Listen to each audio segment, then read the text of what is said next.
मुसलमानों से कहते कहो भारत माता की जय। क्या कहते?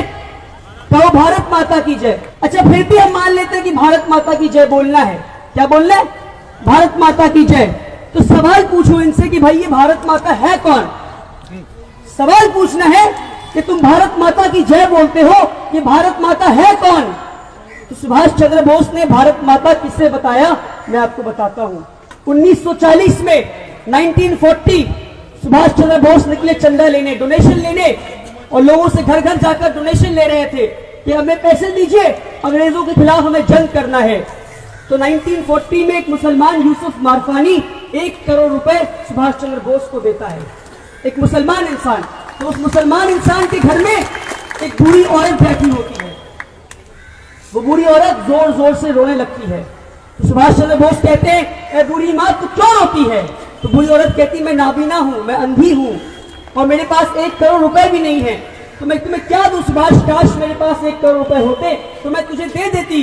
वो मुसलमान बूढ़ी औरत से सुभाष चंद्र बोस कहते हैं, अरे बूढ़ी माँ तू नाबीना है, तू कमजोर है, तेरे पास 1 करोड़ रुपए भी नहीं, पर तेरे पास एक नौजवान बेटा है शहनवाज खान, तू मुझे दे दे, वो मेरे फौज में दाखिल होगा। और वो शहनवाज खान कैप्टन शहनवाज खान बनते हैं नेताजी के फौज के। और जब वो अंग्रेजों से लड़ते हुए शहीद हो जाते हैं शहनवाज खान, तो नेताजी उस बूढ़ी माँ को पूरे फौज के सामने खड़ा करते हैं।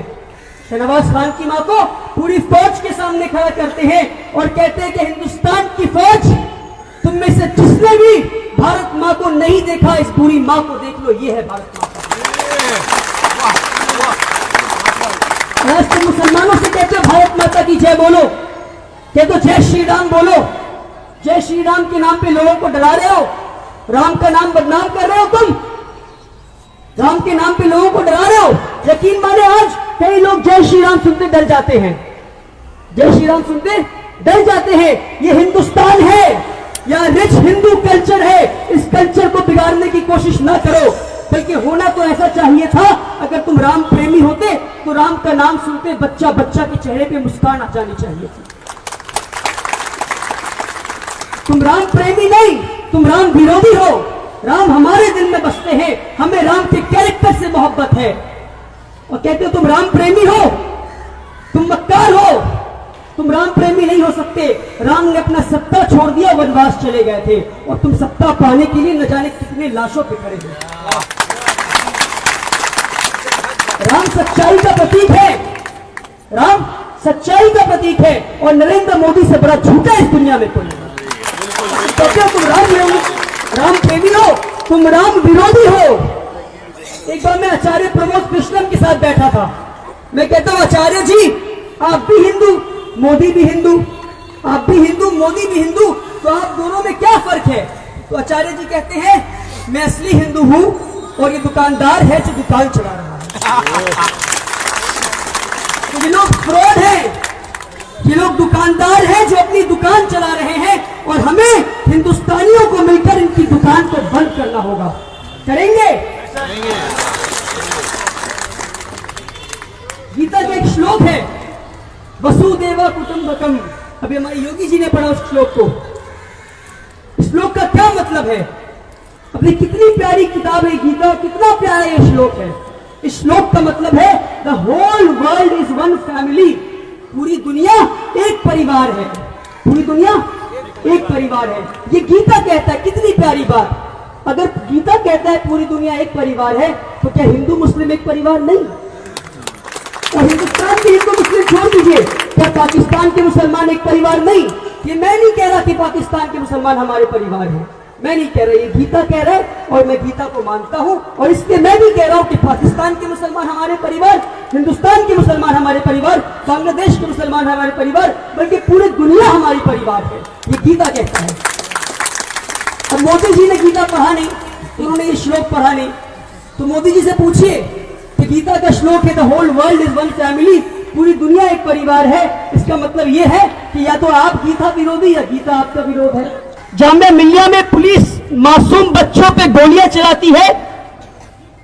उत्तर प्रदेश में 20 से ज्यादा लोग मारे जाते हैं, आसाम में 6 से ज्यादा लोग मारे जाते हैं, और ट्विटर पे आज ऐसे लोग हैं जो ट्वीट करते हैं और लिखते हैं अमित शाह 2002 गुजरात राइट फिर से करो। ये क्या हो गया?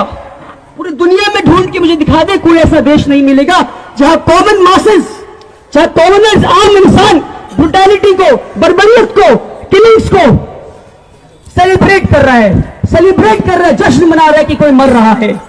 एक्सट्रीमिस्ट करते हैं, गुंडे करते हैं, चोर चक्के करते हैं। जब आम नागरिक ट्विटर पे जाके ये कहता है कि अच्छा हुआ वो मारा गया, तो मुझे इस बात पे सवाल है कि ये क्या हो गया मेरे हिंदुस्तान को, क्योंकि पूरे दुनिया में ऐसा कहीं नहीं हो रहा है। ये सिर्फ इसलिए हो पाया है क्योंकि आज ये लोग कामयाब हो गए हिंदू मुस्लिम को बांटने में, और इनको कामयाब होने हमने दिया है। हमने बताया नहीं इनको कि हमारा इतिहास क्या है, हमने बताया नहीं इनको कि हम हिंदू भाइयों से कितना मोहब्बत करते हैं। तो इन्हें पता नहीं कि what is the idea of India. अगर आइडिया ऑफ इंडिया को समझना है तो हमें जवाहरलाल नेहरू और मौलाना अबुल कलाम आजाद के रिश्ते को समझने की जरूरत होगी।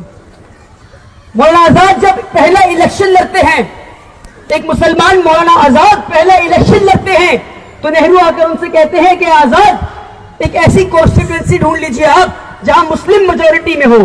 तो आजाद कहते हैं पलटकर, अगर मैं मुस्लिम मेजोरिटी एरिया से इलेक्शन लड़ूं तो इस संविधान पर, इस देश पर और मुझ पर लानत है।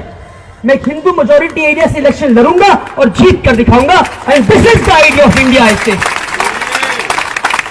आज मैं आपसे पूछता हूं, क्या मौलाना अबुल कलाम आजाद अगर आज 2019 में होते ये बात कह पाते? नहीं, because they have changed the idea of India. ये न्यू इंडिया की बात करते हैं। हमें न्यू इंडिया नहीं चाहिए, हमें पुराना इंडिया ही चाहिए जो था हमारा। हमें एक प्रोग्रेसिव इंडिया चाहिए, हमें न्यू इंडिया नहीं चाहिए। हमारा पुराना इंडिया बहुत अच्छा है। अगर आपको आइडिया ऑफ इंडिया समझना है तो आपको राम प्रसाद बिस्मिल और अशफाकुल्लाह खान के रिश्ते को समझने की जरूरत है। 19 दिसंबर 1927 में अशफाकुल्लाह खान और राम प्रसाद बिस्मिल को फांसी की सजा सुना दी गई। एक मुसलमान और एक हिंदू दोस्त को फांसी की सजा सुना दी गई।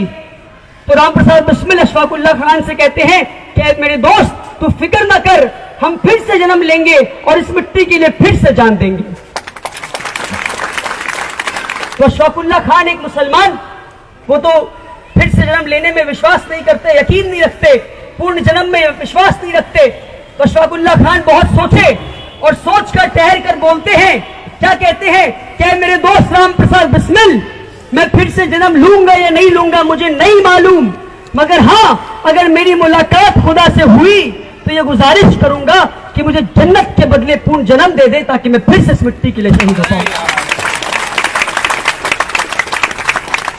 ये है हिंदुस्तान के इतिहास। रानी लक्ष्मीबाई का नाम सुना है, खूब लड़ी मर्दानी, वो तो झांसी वाली रानी। रानी लक्ष्मीबाई का नाम बताया गया आपको, मगर आपको आधी अधूरी इतिहास बताई गई है। रानी लक्ष्मीबाई अंग्रेजों के खिलाफ जंग लड़ रही थी, ये तो बताया गया आपको, मगर उनके फौज को कौन लीड कर रहा था ये नहीं बताया गया आपको। उनके फौज को एक मुसलमान मीर बख्शी सली लीड कर रहे थे। जब मीर बख्शी सली, एक मुसलमान, रानी लक्ष्मीबाई की फौज अंग्रेजों के किले में पहुंचते हैं, तो रानी लक्ष्मीबाई कहती है कि मीर बख्शी सली तू किले के दरवाजे के सामने खड़ा है, दरवाजा क्यों नहीं तोड़ता? तो मीर बख्शी सली कहते हैं कि दरवाजे की एक तरफ मस्जिद है, दूसरी तरफ मंदिर है, तो दोनों में से किसी एक को तोड़ना होगा। रानी बेझिझक कहती है कि ए मीर बख्शी सली तू मंदिर को तोड़ दे पर जल्दी से दाखिल हो जा अंदर। तो मीर बख्शी सली की आंखों में आंसू आ जाती हैं और वो पलट कर अपनी फौज से कहते हैं कि ए मुसलमानों की फौज, तुम्हारी रानी ने तुम्हारे मस्जिद को बचाने के लिए अपने मंदिर को कुर्बान कर दिया। आओ हम अहद करते हैं, जब तक हमारे सांसों में सांस बचा है, हमारे जिस्म में लहू का आखिरी कतरा बचा है, हम अपनी रानी की रक्षा करेंगे, रक्षा करेंगे, रक्षा करेंगे। ये है हमारे इतिहास। रानी लक्ष्मीबाई शहीद हो जाती हैं। हमें बताया गया कि रानी लक्ष्मीबाई शहीद हो जाती हैं, पर उनके साथ कौन शहीद होते हैं, कौन एक और लड़की शहीद होती है, उनके बारे में नहीं बताया गया हमें। जब अंग्रेज फौज लौटते हैं तो वहां एक लाश नहीं बल्कि दो लाशें मिलती है, दो लाशें मिलती है, एक रानी लक्ष्मीबाई और दूसरी उनके सबसे करीबी दोस्त एक मुसलमान लड़की मंदिराबाई की लाश। तो ये बात आपसे छुपाई गई है, आपसे इतिहास छुपाई गई है। तो what is the idea of India? Rabindranath Tagore ने 2 लफ्जों में पूरा आइडिया ऑफ इंडिया लिख दिया, सिर्फ 2 लफ्जों में पूरा आइडिया ऑफ इंडिया लिख दिया।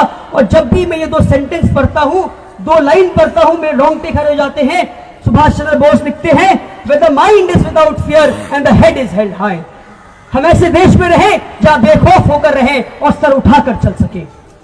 क्या आज अपने देश में ये कर पा रहे? नहीं कर पा रहे हैं। आज हम खौफजदा होकर रह रहे अपने देश में, क्योंकि ये लोग आइडिया ऑफ इंडिया को बदलना चाहते हैं। अब मोदी जी कौन है? योगी जी कौन है? ये गोलवलकर के फॉलोअर्स हैं। उस गोलवलकर के जिसने एक किताब लिखी, बंच ऑफ थॉट्स। उस किताब में लिखता है कि जो हिटलर ने किया वो सही किया, और मोदी जी उस किताब के फॉलोअर हैं, गोलवलकर के फॉलोअर हैं। मोदी जी सावरकर के फॉलोअर हैं, जिसने 6 एपिक्स ऑफ हिस्ट्री में एक बात लिखी कि अगर सत्ता हासिल करने के लिए औरतों का बलात्कार करना हो तो तुम कर सकते हो। मोदी जी उस सावरकर के फॉलोअर हैं। इसलिए मैं कहता हूं कि जो हिटलर की चाल चलेगा वो हिटलर की मात मरेगा।